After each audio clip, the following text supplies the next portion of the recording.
അമ്മച്ചി കൊച്ചെന്തിയെ? അകത്തുണ്ട്. ഡി നീ വല്ല സംസാരിച്ചായിരുന്നോ? ഓ ഞാൻ എന്നെ സംസാരിക്കാനാ ചേച്ചി. രാവിലെ കാപ്പി കൊണ്ട് കൊടുത്തു, അതെങ്ങും കുടിച്ചില്ല. നീ അകത്തോട്ട് ചെന്നേ. നീ ഇതൊന്ന് പിടിച്ച്, ഞാൻ പോയി നോക്കിയിട്ട് വരട്ടെ. നീ വല്ലതും കഴിച്ചായിരുന്നോടി? ആ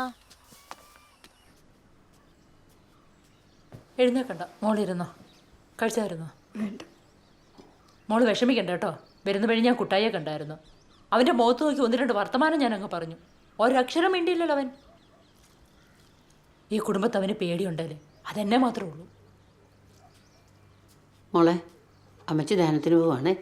മോക്ക് കൂട്ടിന് ലില്ലിയുണ്ട്. എന്തെങ്കിലും ആവശ്യമുണ്ടെങ്കിൽ ലില്ലിയോട് പറഞ്ഞാൽ മതിയേ. അമ്മച്ചി പോയിട്ട് പാടി പോയിട്ട് വരട്ടെ.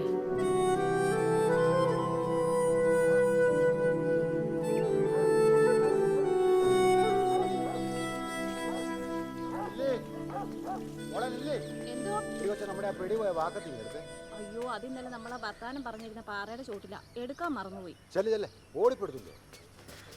ആ മോളെ, ഞാനിപ്പോ വരാവേ.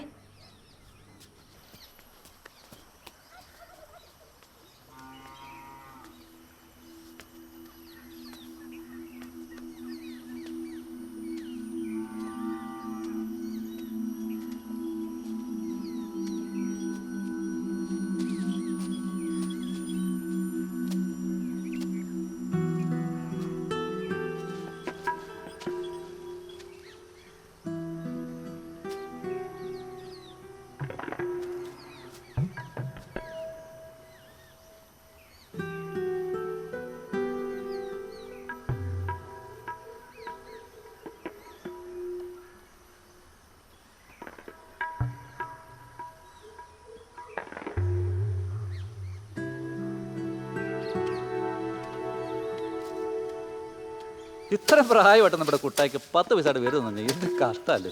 ഇന്നത്തെ കാലത്ത് ഇതൊക്കെ അറിയാൻ വേണ്ടത് ആരെങ്കിലും ഉണ്ടോ? ഇത്തിരി പോകുന്ന പിള്ളേർക്ക് വരട്ടെ. സ്ലീവാച്ചിന് കുറ്റം വേണ്ട വല്ല കാര്യമുണ്ടോ? ഒട്ടുമിക്ക വീടുകളിലും ഇത് തന്നെയാണ് അവസ്ഥ. പിന്നെ ആരും ബോധം കെടുന്നില്ലെന്ന് മാത്രം. നേരെടി ശാന്തേ, ഈ ആണുങ്ങൾക്ക് അവരുടെ കാര്യം മാത്രം.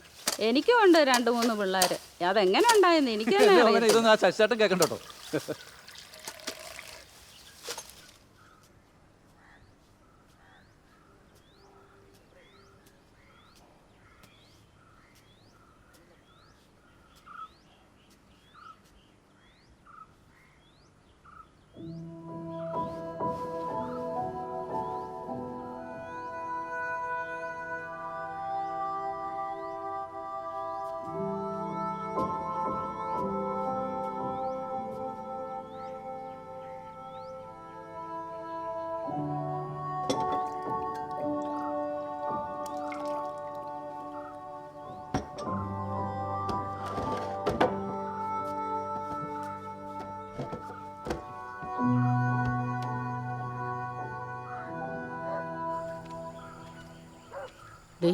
ആ കൊച്ചിൻ്റെ മുമ്പ് വെച്ച് അവനെ കുറ്റമൊന്നും പറഞ്ഞേ. അതിന് ഞാൻ എന്നാ പറഞ്ഞെന്നോ? ഇതെങ്ങനെയും ഒന്ന് ശരിയാക്കി എടുക്കണ്ടേ? നിന്റെ സ്വഭാവം അറിയാവുന്നതുകൊണ്ട് പറഞ്ഞതാ. ആ പിന്നെ. അയ്യോ, മോളൊന്നും കഴിച്ചില്ലേ? അമ്മച്ചീനെ വീട്ടിൽ കൊണ്ടാക്കൂ, എനിക്ക് വയ്യ അമ്മച്ചി. കരയല്ലേ മോളെ. ഈ അവസ്ഥയിൽ മോള് പോകരുത്. ഞങ്ങൾ തകർന്നു പോകും. ധ്യാനം ഒന്ന് കഴിഞ്ഞോട്ടെ മക്കളെ. അമ്മച്ചി ഉണ്ടാക്കാം. ഇവിടെ നടന്ന എന്താണെന്ന് അമ്മച്ചി വീട്ടുകാരോട് പറയാം. കരയല്ലേ.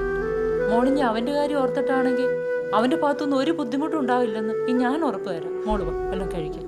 വാ മോള് വാ.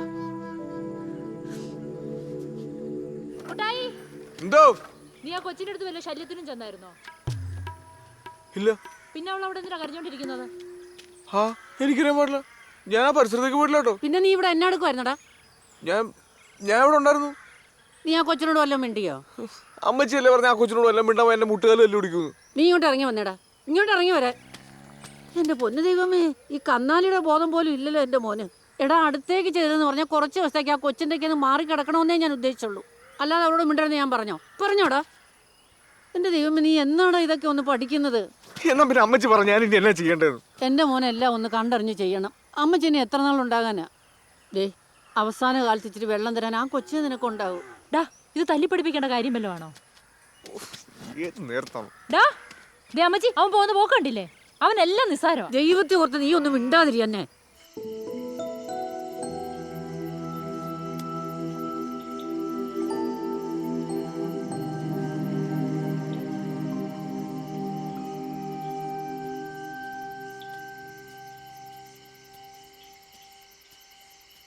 ദാ വന്നു വല്ലതും കഴിക്കുക, എടുത്തു വെച്ചിരിക്കുക.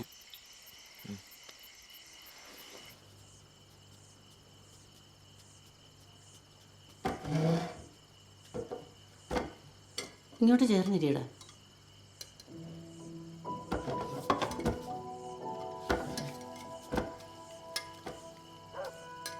ഇന്നത്തെ അച്ഛൻ്റെ പ്രസംഗം ഒന്ന് കേൾക്കേണ്ടതായിരുന്നു. കുടുംബ നവീകരണത്തെക്കുറിച്ച് എന്നാ ഒരു അനുഗ്രഹമായിരുന്നു. അമ്മച്ചി ഇരിക്കാം അമ്മച്ചി, ഞാൻ വിളമ്പിക്കോളാം. വേണ്ട മോളെ, അമ്മച്ചിക്ക് ഉപവാസമാണ്. മോനെടുത്ത് കഴിച്ചോളുമല്ലോ. അമ്മച്ചി പോയി കിടക്കട്ടെ.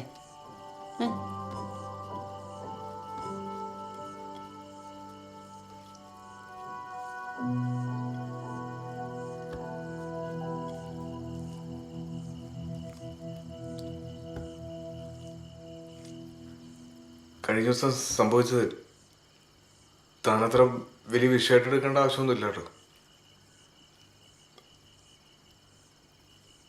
പറ്റുവാണെങ്കിൽ അതങ്ങ് വിട്ടേരേ.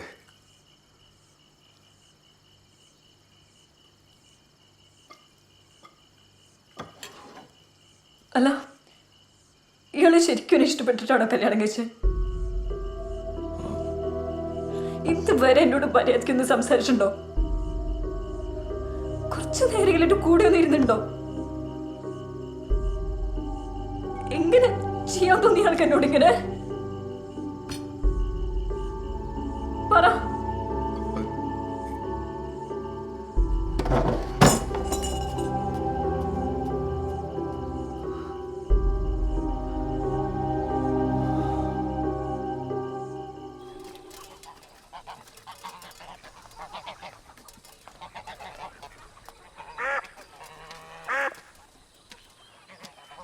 അമ്മച്ചി, ഞാനും വരണ്ട ധ്യാനത്തിന്. നല്ല കാര്യം. മോള് പോയി ഒതുങ്ങി, നമുക്കൊരുമിച്ച് പോവാം. എന്നാ കൊച്ചിനെ കൊണ്ട് നടന്നു പോകണ്ട അമ്മച്ചി. ശ്രീവാച്ചനെ വിളിച്ച വണ്ടിക്ക് അങ്ങ് പോകാമല്ലോ. ഞാൻ വരണോ അമ്മച്ചി? സിറ്റിയിൽ നിന്ന് ഒരു ഓട്ടോ വിളിച്ച് വിട്ടാ പോരെ? ഞാൻ പറയുന്ന അങ്ങോട്ട് കേട്ടാ മതി. ശരി.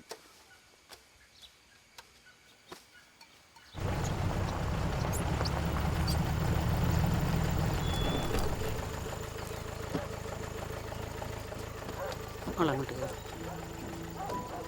അമ്മച്ചി കൂടി. ഞാൻ കയറും.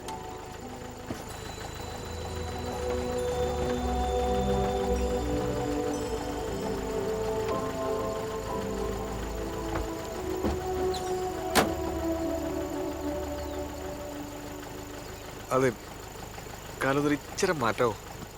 ഗിയറൊന്നും താനെ.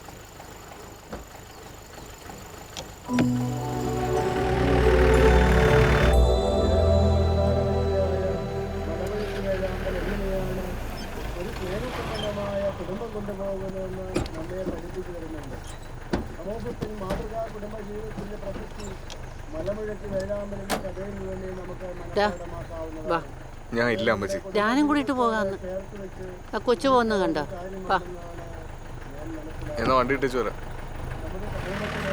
അല്ലെങ്കിൽ നമ്മുടെ വീടുകളിൽ നാം വളർത്തുന്നതായ നമ്മുടെ മൃഗങ്ങൾ, പക്ഷികൾ എന്നിവയിൽ നിന്ന് വ്യത്യസ്തമാണ് ഈ മലമുഴക്കി വേഴാമ്പൽ. എന്തുകൊണ്ടെന്നാൽ അത് കുടുംബജീവിതം ഭദ്രമായിട്ടും സന്തോഷകരമായിട്ടും കൊണ്ടുപോകുന്നു. പെൺവേഴാമ്പൽ മുട്ടയിട്ട് അടയിരിക്കുമ്പോൾ പൂവൽ പൊഴിച്ച് എടാ ശ്രീവാച്ച, നിന്റെ ആക്രാന്തൊക്കെ മാറിയോടാ? ഒന്ന് മിണ്ടായിരിക്കാൻ പറ്റി. ഞാൻ പറഞ്ഞു വന്നത് മലമുഴക്കി വേഴാമ്പൽ. നീ എങ്ങോട്ടേ പോകുന്നേ? ഞാൻ പോവാ. എന്നെ കൊണ്ട് വൈകി ഇങ്ങനെ കോമാളിയാ. എടാ, നിനക്ക് ചെറിയൊരു കൈവത്തം പറ്റിയെന്ന് പറഞ്ഞ് നീ എന്നെ എത്രയും എണ്ണപ്പെടുന്നത്? ഇത് നിനക്ക് മാത്രം പറ്റുന്ന കേസല്ലെന്നേ. നിനക്കറിയോ, അവിടെ പാറക്കുടിയിൽ ജോസ് കുട്ടിയുടെ പെങ്ങളാ മിണ്ടാ പൂച്ചയായിട്ടിരുന്ന പെണ്ണ് സോണി, അവളുടെ കല്യാണം കഴിഞ്ഞായിരുന്നു. അവളിപ്പോൾ കേസും കൂട്ടുമായിട്ട് വീട്ടിൽ വന്നിരിക്കുക. കാരണം തന്നെ ഭർത്താവിന്റെ അമിത ലൈംഗിക പീഡനം. അതിന് ഞാൻ അതൊന്നും വിചാരിച്ച ഇതല്ല. അതല്ലടാ എടാ, ആ കാര്യം നാട്ടിൽ ചുടുവും ചൂലും അറിഞ്ഞിട്ടില്ല. പക്ഷെ ഇതറിയും. നിന്നെ 10 പേര് അറിയുന്നോണ്ട് നാട്ടുകാരിങ്ങനെ പലതും പറഞ്ഞുകൊണ്ടെടുക്കും. അതിന് നിനക്കല്ല യാതം അല്ലേ അച്ചോ? സിൽവാച്ച വന്നേ. ഇത് നല്ല കളി. എടാ, നീ അന്ന് എൻ്റെ മുമ്പിൽ കുമ്പസാരിക്കാൻ വന്നപ്പോൾ ഈ കാര്യത്തിൽ നീ ഇത്ര പിഞ്ചാണെന്നുള്ള കാര്യം എനിക്ക് അറിയില്ല. എടാ, ഞാൻ നിന്നെ കുറ്റപ്പെടുത്തിയതല്ല, ഞാൻ അത്ര കാര്യമായിട്ടെടുത്തില്ല. നല്ലൊരു കൗൺസിലിംഗ് നിനക്കുണ്ടായിരുന്നെങ്കിൽ ഇങ്ങനെയൊന്നും സംഭവിക്കില്ല. എൻ്റെ കുറ്റമാണ്. ഞാൻ ക്ഷമ വയ്ക്കണം. നമ്മുടെ പള്ളിയിൽ ഈ ധ്യാനം കഴിഞ്ഞ് കഴിയുമ്പോൾ ഒരു ഫാമിലി കൗൺസിലിംഗ് നമ്മുടെ പള്ളിയിൽ വെച്ചിട്ടുണ്ട്. നല്ല ഫേമസ് അച്ഛനാണ് വരുന്നത്, എബി പുത്തുമുരുക്കൽ അച്ഛൻ. നീയും റിൻസിമോളും അതൊന്ന് അറ്റൻഡ് ചെയ്യും.